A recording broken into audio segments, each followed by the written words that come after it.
Hello guys, bagong araw, bagong kaalaman. Ang asthma isang chronic condition kung saan naninigas at kumikipot ang daanan ng hangin papunta sa lungs. Nangyayari ito kapag nagkaroon ng inflammation at sobrang mucus production sa mga tubo na ito, which can lead to difficulty of breathing, sobrang pag-ubo, wheezes, yun ay parang sumisipol na paghinga. At kapag hindi nagamot, it can progress to what we call status asthmaticus, which is the severe form of asthma. So, sino nga ba yung mga at risk? Ito ay mga taong exposed sa second-hand smoking, mga smokers, lagi nakakalanghap ng usok, yung may mga existing skin conditions tulad ng eczema, mga pabalik-balik na respiratory infections, pwede rin itong mamana. So, kailan natitrigger ang asthma?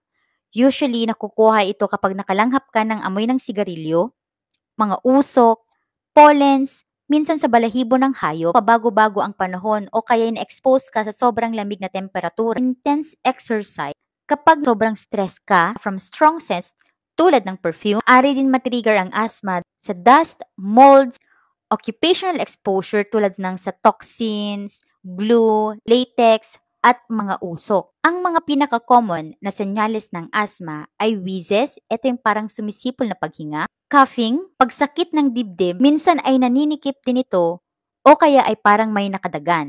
Tandaan na ang pinakadelikadong senyales na progressive ang asthma mo ay kapag wala ka nang naririnig na breath sounds, naghuhudyat kasi ito na totally barado na ang airway ng taong nakakaranas ng asthma. Isa itong medical emergency.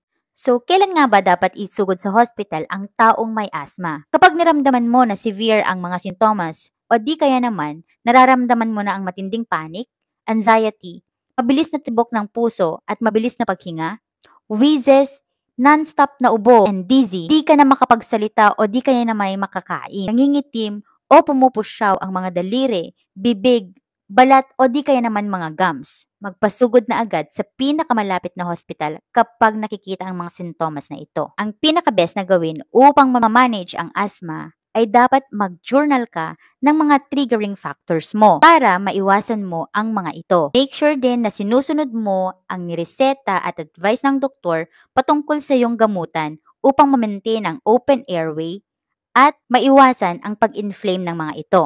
Usually, gumagamit tayo ng mga antihistamines, nebulizers para sa mga ilang gamot, mga inhalers to maintain an open airway, and to prevent inflammation. Igi din na lagi may dalang fast-acting inhaler tulad ng albuterol as prescribed by your doctor in case lang na ma-expose ka sa mga triggering factors.